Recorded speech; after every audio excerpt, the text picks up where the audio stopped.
Guys welcome to our channel.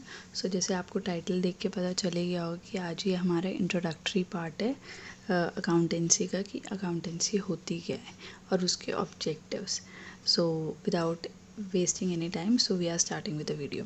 So if you consider accountancy होती क्या है। Accountancy basically अगर हम कंसिडर करें कि accountancy is the language of business. ठीक है, तो अकाउंटेंसी एक लैंग्वेज है बिजनेस की। लैंग्वेज का मतलब आप सबको पता है कि एक भाषा। ठीक है, सो अकाउंटेंसी का क्या मतलब है कि एक भाषा है जो हमारे बिजनेस से कम्युनिकेट करती है। ठीक है, बिजनेस हम सबको पता है क्या होते हैं, आप अपने बिजनेस स्टडीज़ के लेक्चर्स में भी पढ़ चुके होंगे। सो defining more broader view of business is, let's consider there is a business. Okay, so it's a business and there it is a businessman.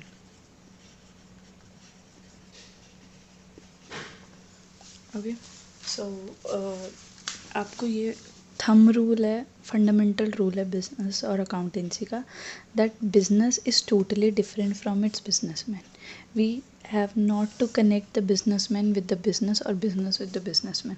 They both are individual parties और इसमें कोई किसी का एक दूसरे का इन्फ्लुएंस या रोल ज़्यादा नहीं होता. एंड जो बुक्स बनती है, जो बेसिकली जो हम अकाउंटेंसी में बुक्स बनाते हैं वो हम बिज़नेस की बनाते हैं, ना कि बिजनेसमैन की. सो डिफाइनिंग, अब इसने now coming to the definition part. अब जो हमें ये डेफिनेशन दी है वो हमें AICPA ने दी है.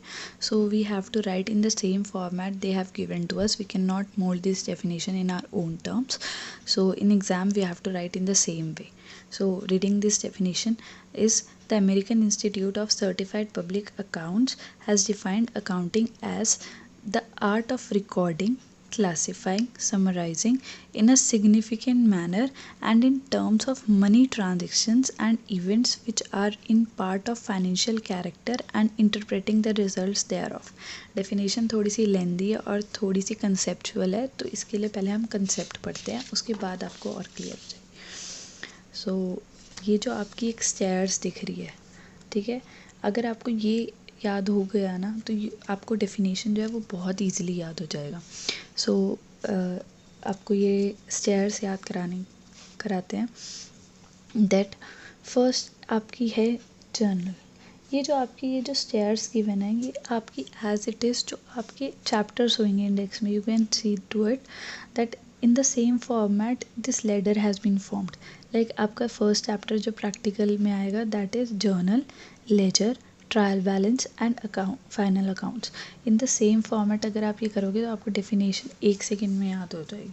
देखो जर्नल का मतलब क्या होता है, जैसे कि बहुत लोग जर्नल लिखते हैं, यानी आप अपनी डेली एक्टिविटीज़ को वो रिकॉर्ड करते हैं.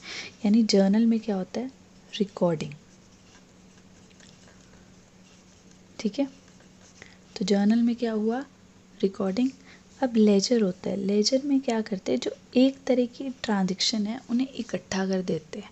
तो यानी हम उनको क्लासिफाई करते हैं कि जो एक तरह की है, या ग्रुपिज्म कर देते हैं कि जो एक तरह की ट्रांजैक्शन है वो एक जगह आ जाओ और जो दूसरी तरह की ट्रांजैक्शन है वो दूसरी जगह आ जाओ. तो यानी यहाँ पे क्या होता है, क्लासीफाइंग. ठीक है, यहाँ पे हमने यानी क्लासीफाइंग का मतलब क्लास बना दी या हमने यहाँ पे बना दिए ग्रुप्स. ठीक है, अब बात आती है ट्रायल बैलेंस की. ट्रायल बैलेंस अभी के लिए कुछ इम्पॉर्टेंट नहीं है. बेसिकली ट्रायल बैलेंस आपके एरर्स को फाइंड आउट करने के लिए होता है, या इतना ज़्यादा इम्पॉर्टेंट नहीं है. तो अब हम आते हैं फाइनल अकाउंट्स पे. This is the most important thing. ठीक है, तो फाइनल अकाउंट्स जैसे कि आपको नाम से लग रहा है कि ये फाइनल है, बस ये लास्ट स्टेप है अकाउंट्स बनाने का. ठीक है, तो यानी जो आप फाइनल अकाउंट्स बनाते हो वो एक तरह के, पहले इसे फाइनल अकाउंट्स को पढ़ लीजिए कि फाइनल अकाउंट्स होता क्या. ठीक है, फाइनल अकाउंट्स ना एक तरह से ये वर्ड डिफाइन करता है फाइनल, यानी ये लास्ट स्टेप है. सो फाइनल अकाउंट्स ना दो टाइप्स में डिफाइन होते हैं आपके अकाउंट, अगर बिजनेस में कंसिडर करा जाए. एक होता है आपका प्रॉफिट एंड लॉस अकाउंट, एक आता है आपका बैलेंस शीट. ठीक है। ये दो जो है ना, ये आप अपनी आगे की फर्दर क्लासेस में इतना सुनोगे कि आपके रग रग में घुस जाएगा। सो यू हैव, अगर ये जो है ना, ये द मोस्ट इम्पॉर्टेंट चैप्टर्स होते हैं आपके फाइनल अकाउंट्स। सो अब considering the profit and loss account, ये बनता क्यों है? सबसे पहले ये पढ़ना थोड़ा सा ज़रूरी है because it will help you to learn the objectives and the features of the accountancy. So profit and loss हम क्यों बनाते हैं? वर्ड ही डिफाइन कर रहा है ताकि प्रॉफिट और लॉस को कैलकुलेट करने के लिए, ठीक है। ये अकाउंट क्यों बनता है? ताकि आप प्रॉफिट और लॉस क्या हो रहा है, क्योंकि हर बिज़नेस किस लिए रन करता है? प्रॉफिट के लिए, ठीक है। बिज़नेस बेसिकली बनता क्यों है? ताकि प्रॉफिट हो। सो इसलिए एक ये अकाउंट बनता है प्रॉफिट एंड लॉस अकाउंट, जिससे हमें आइडिया लग जाता है कि हमारे बिज़नेस में प्रॉफिट हो रहा है या हमारे बिज़नेस में लॉसेस हो रहे हैं, ठीक है। सो ये अकाउंट तब बनता है। बैलेंस शीट जो है ना, बैलेंस शीट वो बनती है आपकी फाइनेंशियल पोजीशन को चेक करने के लिए कि आपकी पोजीशन पैसों के मामले में है कैसी, ठीक है। It is totally different from profit and loss account. Profit and loss account आपके प्रॉफिट जज करता है, और अभी के लिए ये याद कर लो कि बैलेंस शीट जो है वो आपके फाइनेंशियल पोजीशन को मेजर करती है, ठीक है। क्योंकि अभी आपके एसेट्स और लायबिलिटीज़ वगैरह आएंगे, तो पहले उनके वर्ड्स के डिफ़ाइन करना ज़्यादा इंपॉर्टेंट है रेदर देन कि मैं अभी आपका हौच पौच कर दूँ, ठीक है। तो इसमें अब आपकी इसमें फाइनेंशियल पोजीशन जज होती है, ठीक है। अब अगर कंसिडर करा जाए फाइनल अकाउंट्स का पार्ट, ठीक है, तो ऑब्वियसली ये लास्ट स्टेप है। और तो हम इसमें क्या करते हैं, अब हमने यहाँ पे प्रॉफिट एंड लॉस भी बना लिया, हमने यहाँ बैलेंस शीट भी बना ली, यानी इस स्टेप में हम समराइज़ करते हैं, ठीक है। क्योंकि एक बात बताओ, जर्नल लेजर में क्या होता है, सारा कुछ एक्यूमुलेटेड सा होता है। आप अगर बिज़नेस के ट्रांजेक्शन्स ने आपने ये देखने कि हमें प्रॉफिट हुआ है या लॉस, आप ये थोड़ी कि पूरी एक एक ट्रांजेक्शन को देखोगे कि भाई ये वो फलाना ढमकाना, तो you will only focus on the final accounts कि हमें वही पता चले जाएंगे ना, कि हमारा वहीं से पता चल जाएगा कि हमारा प्रॉफिट हुआ है या हमारा लॉस हुआ है, ठीक है। तो इसलिए फाइनल अकाउंट्स क्यों बनाए जाते हैं? समराइज़ करने के लिए, ठीक है। सबसे पहला क्या बनाता है? सीधी सीधी बात है, जर्नल क्यों बनाते हैं? ताकि रिकॉर्ड करने के लिए। लेजर क्यों बनाते हैं? क्लासिफाई करने के लिए। और जो फाइनल अकाउंट्स हैं वो हम क्यों बनाते हैं? समराइज़ करने के लिए, ठीक है। अब एक चीज़ और, इसके अंदर बिज़नेस के अंदर हमेशा जो रिकॉर्ड होएगा, जो ट्रांजेक्शन्स रिकॉर्ड होंगी, यानी जो बिज़नेस की लेन देन रिकॉर्ड होगी, वो सिर्फ रिकॉर्ड होगी जो मॉनेटरी टर्म्स में, यानी जो पैसों की टर्म्स में, ठीक है, जिनमें आप पैसों में तोल सकते हो। ये नहीं कि लव, काइंड, ये सब कुछ नहीं होगा, काइंडनेस, ये बेनेवलेंट कुछ नहीं होगा। You have to just consider in business that, in accountancy as well in business, कि जो मॉनेटरी ट्रांजेक्शन्स होंगी, जिनसे पैसा का लेन देन होएगा, सारा सिर्फ वही आएगा और कुछ नहीं। नॉन मॉनेटरी आइटम्स इंक्लूड नहीं होते, ठीक है, नॉट इंक्लूडिंग, ठीक है। अब एक बात बताओ, बिज़नेस ने जर्नल भी बना ली, ठीक है, लेजर भी बना लिया, फाइनल अकाउंट्स भी बना लिए। अब बिज़नेस जो है वो आइसोलेशन में तो डील करता नहीं। बिज़नेस की बहुत सारी पार्टीज़ होती है, जैसे उसके ओनर्स हो गए, उसके क्रेडिटर्स हो गए, अभी क्रेडिटर्स वगैरह अभी आगे फर्दर आएंगे, लेकिन एक लेनदार हो गए, देनदार हो गए, तो बहुत सारी पार्टीज़ एक बिज़नेस से इन्वॉल्व होती है, जैसे एम्प्लॉयज़ हो गए, मैनेजर्स हो गए, ठीक है। तो इन सबको हमें फाइनल अकाउंट्स बना लिया, हमें पता लग गया कि भाई अकाउंटिंग का पता चल गया भाई प्रॉफिट हुआ है या लॉस हुआ है। लेकिन उसके बाद हमें जो है इन सारे रिजल्ट्स को जो हमारे आए हैं, हमें प्रॉफिट हुआ है और हमारी फाइनेंशियल पोजीशन क्या है, इन सबको हमें क्या करना पड़ता है? कम्युनिकेट, ठीक है, यानी हमें उन्हें बताना पड़ता है कि, क्योंकि आपके बिज़नेस से बहुत सारे लोगों का पैसा जुड़ा हुआ है। अगर एक बात करी जाए एक कंपनी की, उसके शेयर्स वगैरह ख़रीदने हैं, ठीक है, बड़ी कंपनी, अगर वो अपने रिजल्ट्स को बताएगी तभी तो हमें पता चलेगा कि कौन सी कंपनी टॉप पे चल रही है, हम किस में पैसा इन्वेस्ट कर सकते हैं कि नहीं कर सकते, ठीक है। तो communicating is the most important and the last step जो आप हर बिज़नेस करता है, कि वो आइसोलेशन में तो रन कर नहीं सकता कि भाई प्रॉफिट हुआ लॉस हुआ हम छुपा लेते हैं कि हमें कितना हुआ, नहीं, वो उन्हें बताना पड़ेगा, क्योंकि उससे बहुत सारी इंटरेस्टेड पार्टीज़ हैं, ठीक है, जुड़ी हुई हैं, जैसे ओनर्स हो गए, गवर्नमेंट हो गए, और ऑडिटर्स हो गए, टैक्सर्स हो गए, टैक्स पेयर्स हो गए, बहुत सारी पार्टीज, ठीक है। सो अभी तक ये चीज़ आपको समझ में आई। जर्नल क्या है? रिकॉर्डिंग। लेजर क्या है? क्लासिफाइंग। फाइनल अकाउंट्स क्या है, समराइजिंग, और इसके बाद हम क्या करते हैं, कम्युनिकेट। ठीक है, अब चलो अब डेफिनेशन को याद करते हैं। The AICPA has defined accounting as the art. Art का मतलब यहाँ पे एक कला है, ठीक है, कला of recording, classifying, summarising in a significant manner. Recording किसके थ्रू कर लिया हमने, जर्नल के थ्रू। क्लासीफाई हमने किसके थ्रू कर लिया, लेजर के थ्रू। समराइज किसकी तरह कर लिया हमने, फाइनल अकाउंट्स के थ्रू। ठीक है, इन द सिग्निफिकेंट, यानी एक साथ नहीं, ये नहीं कि आप पहले जर्नल बना लोगे उसके बाद आप समराइज़ कर लोगे उसके बाद आप क्लासीफाई, नहीं, you have to follow the significant manner, यानी एक सिस्टमैटिक मैनर को आपको फॉलो करना पड़ेगा। And in terms of money transactions, ये अभी हमने पॉइंट पढ़ा कि यहाँ पे सिर्फ मॉनेटरी आइटम्स इंक्लूड होती है, नॉन मॉनेटरी आइटम्स इंक्लूड नहीं होती। ठीक है, transactions and events which are in part of financial character, यानी जिनका पैसों में लेन देन हो सकता है। And interpreting the results thereof, यानी उनसे पता लगाना कि भाई हमें प्रॉफिट हुआ है या लॉस हुआ है और लोगों को बताना। ठीक है, ये डेफिनेशन अब इजीली याद हो जाएगी। सबसे पहला क्या है, रिकॉर्डिंग करना, फिर उसके बाद क्लासीफाई करना और उसके बाद समराइज़ करना, और वही ट्रांजेक्शन रिकॉर्ड होंगी जो मनी से रिलेटेड हैं और उन रिजल्ट्स को बताना। That's it. अब इसके बाद आती है इसके नेचर की। नेचर का मतलब होता है इसके कैरेक्टरिस्टिक्स क्या हैं, इसके एट्रीब्यूट्स क्या हैं। सो पहला है, it is both art and science. देखो अब आर्ट का मतलब क्या है, आर्ट अभी हमने पढ़ा है एक कला होती है। कला कैसी, कि कैसे रिकॉर्ड करना है, किसे कैसे क्लासीफाई करना है और किसे कैसे समराइज़ करना है। That is why it is consider as an art. और साइंस क्यों कंसिडर करी जाती है, बिकॉज एज साइंस, साइंस के जैसे रूल्स रेगुलेशंस होते हैं, ठीक है, प्रिंसिपल्स होते हैं, ऐसे ही अकाउंटेंसी के रूल्स एंड रेगुलेशंस होते हैं। We have to follow while recording, classifying and summarising. So it that is why an accountancy is both, ये दोनों चीज़ें, आर्ट एक कला भी है रिकॉर्ड करने की, खाली वो कोई कोई कर सकता है, सब नहीं कर सकते। ठीक है, और एक साइंस भी है जो एक अपने set of rules and regulations follow करता है। ठीक है, first point is it is both art and science. Coming to the next point, ये आपको डेफिनेशन से ऑलमोस्ट आपके सारे पॉइंट्स निकल जाएंगे इसको छोड़ के। अब आता है second, it involves recording, classifying and summarising. ये अभी आपने ब्रॉडर वे में डिफाइन करा है, रिकॉर्डिंग कैसे, जर्नल के थ्रू, क्लासीफाई कैसे, लेजर के थ्रू, और समराइजिंग कैसे, आपके फाइनल अकाउंट्स के थ्रू। ठीक है, थर्ड है, it records transaction in the terms of money. ये अभी हमने यही पढ़ा है कि जो सारी ट्रांजेक्शन होती है रिकॉर्ड अकाउंटेंसी में, वो हमेशा मॉनेटरी टर्म्स में होगी। कोई भी आइटम जो नॉन मॉनेटरी टर्म्स में है वो अकाउंटेंसी में इंक्लूड नहीं होगी। ठीक है, फिर आता है आपका फोर्थ पॉइंट।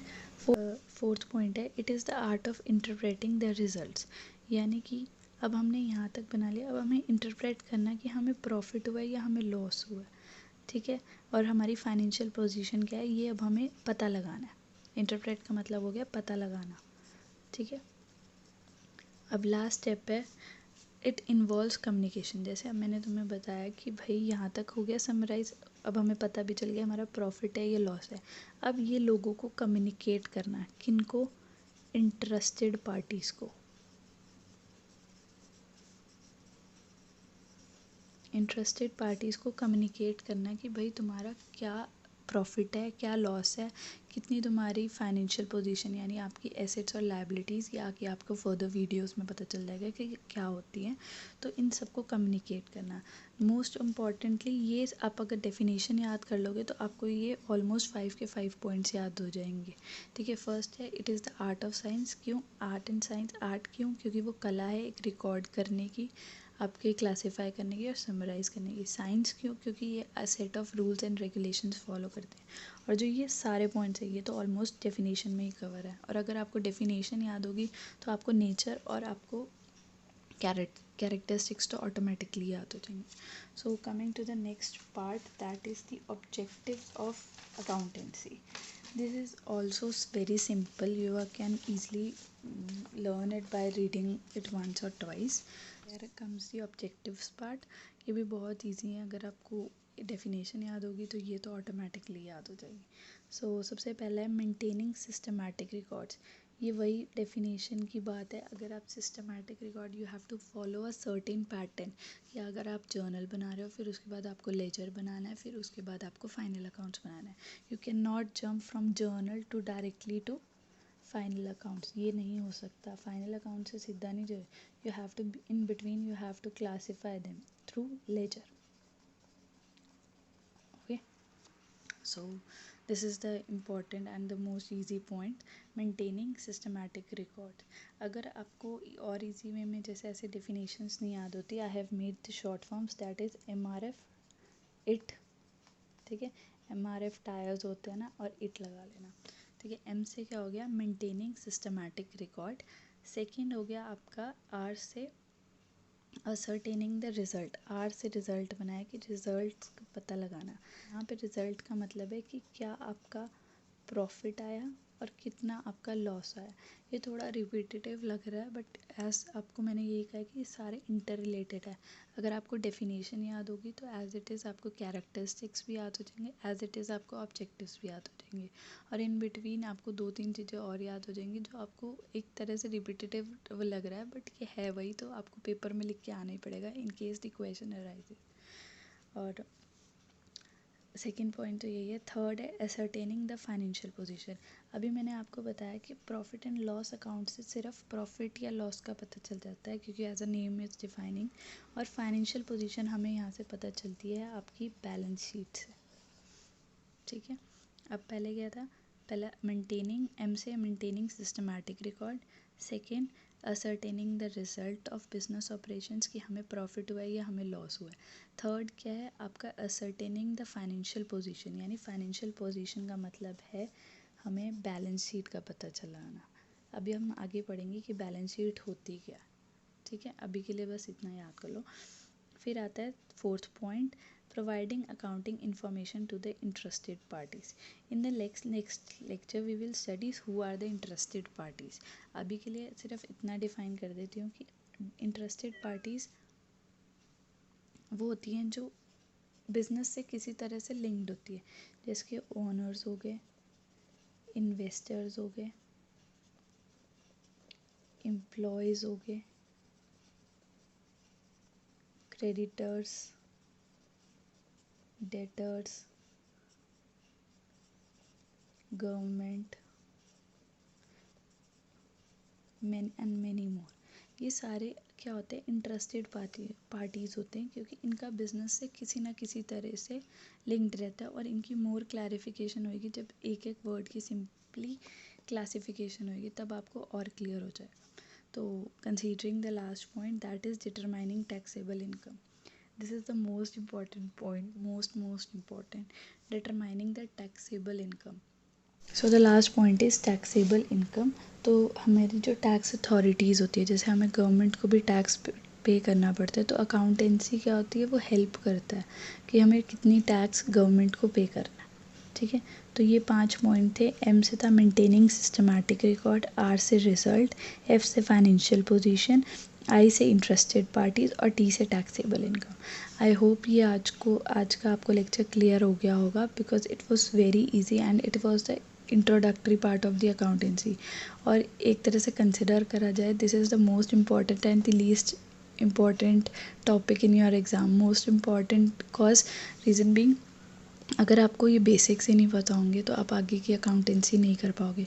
बहुत सारे बच्चे क्या करते हैं, सीधा प्रैक्टिकल पोर्शन पे जंप कर जाते हैं, बट अगर आपको बेसिक्स ही नहीं पता तो how can you do that, ठीक है। तो इसलिए ये मोस्ट इंपॉर्टेंट है, और लीस्ट इंपॉर्टेंट इसलिए बिकॉज इससे सिर्फ थ्योरी का पूछा जा सकता है, और कि बनता तो है फॉर श्योर, ठीक है। थ्योरी क्वेश्चन बनता है and it is very easy, ठीक है। तो आप कर सकते हो। अगर आपको डेफिनेशन याद है तो आप आराम से कर लोगे। तो मैं आपको नोट्स आपके डिस्क्रिप्शन बॉक्स में दे दूँगी। इन केस अगर आपको कोई क्वेरी होती है तो you can ask in the comment section below. Thank you, that's it for today. Thank you, bye.